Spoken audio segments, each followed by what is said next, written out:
Hello friends, তোমরা সবাই কেমন আছো? আশা করি খুব ভালো আছো। আমিও খুব খুব খুব ভালো আছি। সুস্মিতাস ব্লগে তোমাদের অনেক অনেক আজকে হচ্ছে আমরা বাড়ি ফিরছি, তো আগে থেকে ভিডিও শ্যুট করতে পারিনি। ট্রেনে উঠেই তারপরে ভিডিও শ্যুট করেছি। কেন করতে পারিনি, কী বৃত্তান্ত, একটুখানি প্রবলেম হয়েছে সেটা পরে জানাবো। তো এই জাস্ট আমরা মানে গাড়িতে উঠলাম, গাড়ি এই জাস্ট ছাড়লো। তো এখন থেকেই স্টার্টিং করছি ভিডিওটা। তো তোমাদের সাথে একটু পরে আমি কেন আজকে সকাল সকাল আমি ভিডিওটা স্টার্ট করতে পারিনি, মন খারাপ ছিল, মন চাইনি ভিডিও স্টার্ট করতে, তো সেটা তোমাদের সাথে শেয়ার করব। এই যে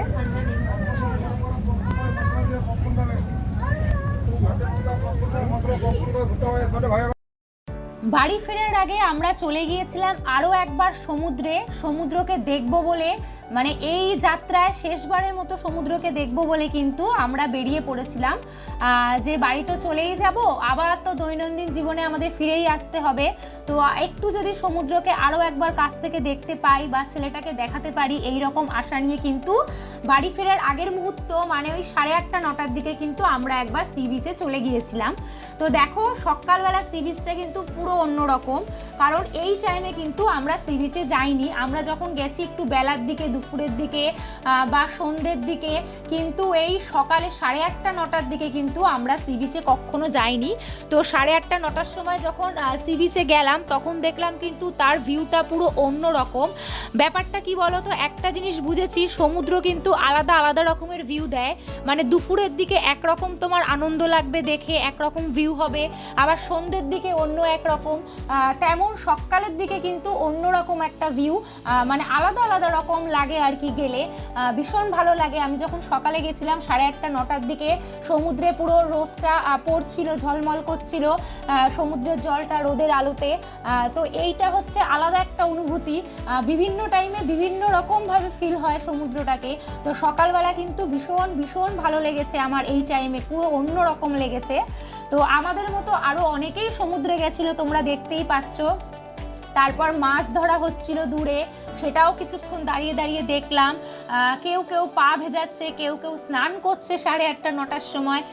বিভিন্ন রকম মানুষ বিভিন্ন রকমভাবে কিন্তু সমুদ্রটাকে এনজয় করছে। আমরাও কিছুক্ষণ এনজয় করলাম, সবাই কি করছে না করছে দেখলাম, নিজেদের মতো করে আনন্দ করলাম। ছেলেটাকে দেখালাম যে সমুদ্রের জলটা কিভাবে আসছে, কীরকম লাগছে সব কিছু। তো বেশ কিছুক্ষণ দাঁড়িয়ে দাঁড়িয়ে দেখছিলাম যে আরও যেন লোকের ভিড় বাড়ছে আস্তে আস্তে করে। বেলা যত হবে ভিড় বাড়বে, স্নান করতে লোকে তত বেশি নামবে, এই হচ্ছে ব্যাপার।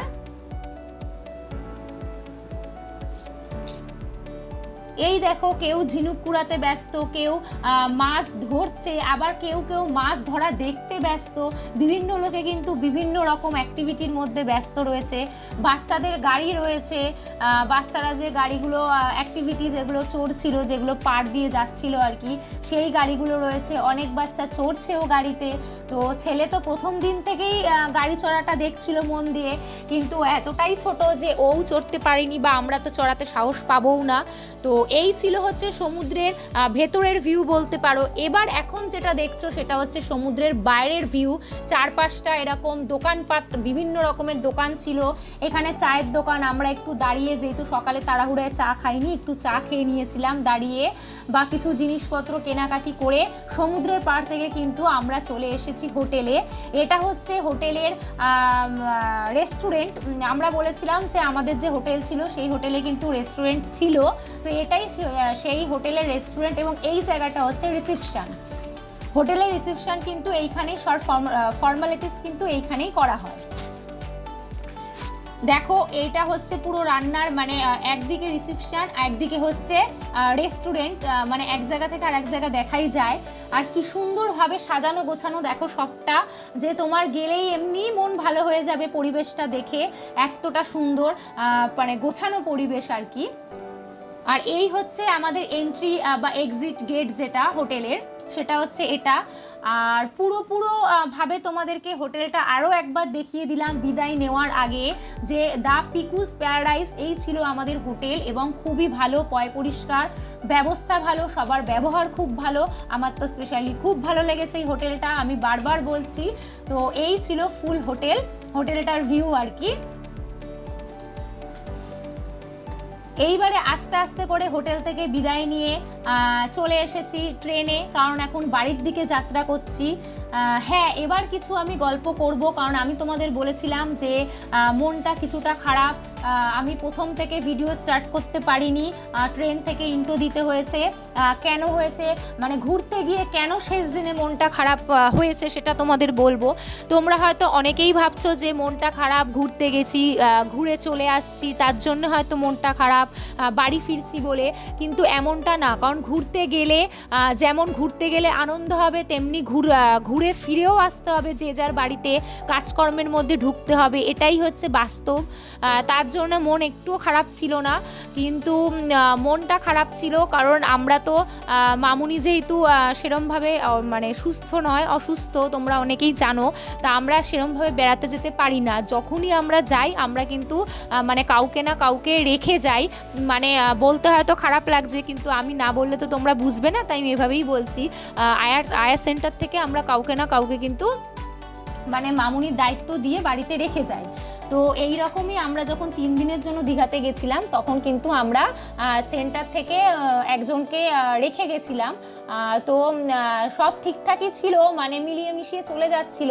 কিন্তু আসার আগের দিন রাত্রেবেলা হঠাৎ করে খবর পাই যে যিনি ছিলেন আর কি, যে মাসি আর কি, উনি একটু নিজের মানে ভুলে, আমি ভুলও বলবো না, এক এক সময় কিছু কিছু ঘটনা না ভাগ্যে থাকলে হয়ে যায়, সেটা ভুলও ঠিক বলা চলে না। তো কিছু মানে ভুলের কারণে বা কিছু মানে ভাগ্যের কারণে আর কি, তো ওই মাসি খাটের যে স্ট্যান্ড হয় না, খাটের স্ট্যান্ডে কোনো একটা কিছু করতে যাচ্ছিলেন বা নিজের পরনের নাইটিটা মেলতে যাচ্ছিলেন, যেভাবেই হোক কোনোভাবে খাটের স্ট্যান্ড খুলে গিয়ে মামুনির মাথায় আর কাঁধের মধ্যে পড়ে। এবার মামুনির মাথায় আর কাঁধের মধ্যে পড়াতে মামুনি কিন্তু কোনো ফোন বা এই বাড়ি থেকে কোনো ফোন আমাদের কাছে যায়নি। এবার আমার কিছুক্ষণ পর পর হ্যাবিট রয়েছে কোথাও গেলে মামুনি কি করছে জানা, সে আমি জানি বা তোমাদের দাদাভাইকে দিয়ে মানে খোঁজ নেওয়াই, কিন্তু খোঁজ নিই। তো সেই মোমেন্টেই ওরমভাবে রাত্রেবেলা কি মনে হয়েছে, ফোন করতে গেছি মামুনিকে, দেখলাম মামুনি কথা বলতে পারছে না, গলা কাঁপছে। প্রথমে আমরা কিছুই বুঝতে পারিনি, কিন্তু কিছু একটা হয়েছে আন্দাজ করেছি, তাই ফোনের অপেক্ষায় ছিলাম মানে টেনশানে। তো পরে জানতে পারলাম এই ঘটনা, যে ওই মাসি যিনি ছিলেন তিনি খাটের স্ট্যান্ডে নিজের নাইটিটা মেলতে গিয়ে একটু মানে ভুলবশত আর কি খাটের স্ট্যান্ডটা খুলে মামুনির মাথা আর গায়ের মধ্যে পড়ে। যেহেতু মামুনির দুবার স্ট্রোক হয়ে গেছে, প্যারালাইজড একদিকটা জানোই, তো সেদিক থেকে মামুনি খুব ঘাবড়ে যায় এবং ব্যথাও লেগেছিল, পুরো গলা ফলা কাঁপছিল, কথাও নাকি বন্ধ হয়ে গেছিলো কিছুক্ষণের জন্য। তো সেটা আমরা সেই রাতে জানতাম না, সেই রাতে খুব টেনশানে ছিলাম, বারবার ফোন করছিলাম, কিন্তু মামুনি বলেছিল যে মামুনি ঠিক আছে, কোনো অসুবিধা নেই, এখন ভালো আছে। সেই খবর পেয়েই আমরা রাত্রে একটুখানি বিশ্রাম নিয়েছিলাম, কিন্তু ঘুমাতে তো সেভাবে পারিনি টেনশানে। পরের দিন সকালে পুরোপুরিভাবে আমরা জানতে পারি কি ঘটনা হয়েছে না হয়েছে। যেহেতু তখনও আমরা বাইরে ছিলাম, আমরা বাচ্চা নিয়ে সেভাবে বাড়ি ফিরতে তাড়াহুড়ো করে পাচ্ছিলাম না, ট্রেন টাইমেই আমাদের আসতে হয়েছে, সেহেতু আমাদের অনেকটা মন খারাপ এবং অনেকটা চিন্তা ছিল। তবে ভগবানের অশেষ কৃপা যে মামুনি সেই রকম কিছু হয়নি, মামুনি হালকা চোট লেগেছিল এবং মামুনি কিন্তু খুব ঘাবড়ে গেছিল, যেহেতু আমরা বাড়ি ছিলাম না, এরকম হয়েছিল। তার জন্য মানে আমরা আসার পরে মামুনি কিন্তু অনেকটা রিকভারি করেছিল, মানে মনে সাহস বা ভয় ভেঙে গেছিলো, কথাবার্তা বেরিয়েছিল এবং ভালো ছিল, সব দিক থেকে মামুনি সুস্থ ছিল।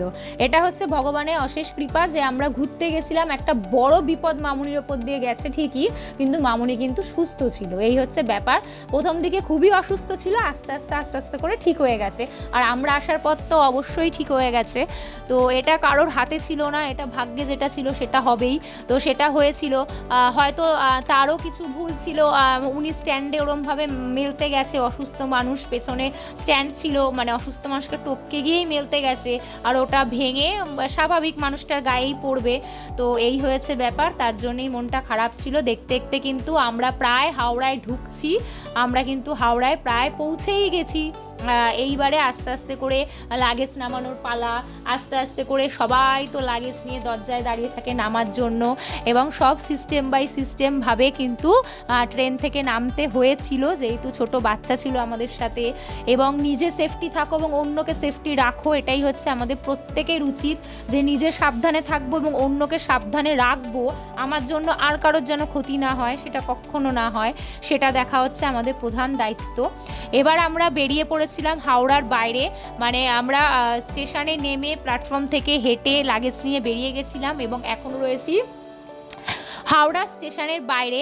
কত লোক! হাওড়া স্টেশনটা এমনই একটা স্টেশন যে কখনো লোকের অভাব হয় না, মানে এত ট্রেন ওখান দিয়ে ছাড়ে আর এত লোক, সবসময় সারা রাতও যেন লোক থাকে।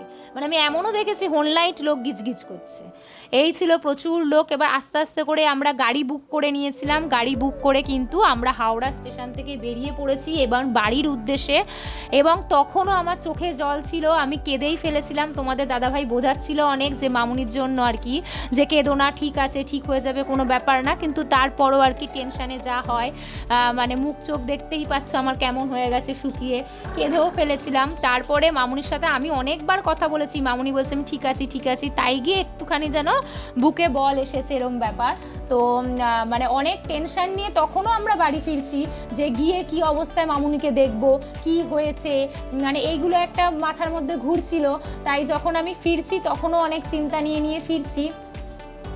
তবে হ্যাঁ, আমরা প্রায় রওনা দিয়ে দিয়েছিলাম হাওড়া থেকে, তো আমরা প্রায় কাছাকাছি এসেও যাবো, আর কিছুক্ষণের মধ্যেই দক্ষিণেশ্বর ঢুকে পড়বো।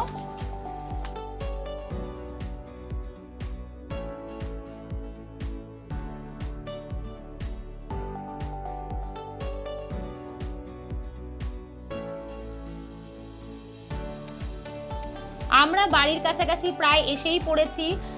তার জন্য এবার মামুনিকে দেখতে পাবো, মামুনি কেমন আছে, তার জন্য মনটা বেশ শান্তি লাগছিল। এবার আমরা বালি ব্রিজে উঠবো, প্রায় আমরা এসেই পড়েছি, আর কিছুক্ষণের মধ্যে কিন্তু আমরা পৌঁছে যাব বাড়িতে। এবং এটাই শান্তি লাগছে ভেবে যে মামুনিকে দেখতে পারবো, যে মামুনির শরীর কেমন আছে, তারপরে কি হয়েছিল, আর মামুনিও আমাদেরকে পাশে পেলে একটু মানে বল পাবে মনে, এইটা ভাবছিলাম যে মামুনিকে দেখতে পাবো, সব থেকে বড় কথা মনে একটু শান্তি পাবো।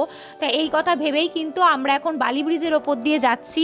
ওই যে দেখা যাচ্ছে দক্ষিণেশ্বর মন্দির, আর একটু পরেই আমরা পৌঁছে যাব দক্ষিণেশ্বরে, প্রায় ঢুকেই গেছি আমরা দক্ষিণেশ্বর মন্দির। এবার হচ্ছে আমরা দক্ষিণেশ্বরের একটুখানি কাছেই আছি আর কি, এক্ষুনি দক্ষিণেশ্বরে পৌঁছেই যাব, মানে যেখান দিয়ে আমাদের বাড়ির টার্নটা নেব আর কি সেইখানে।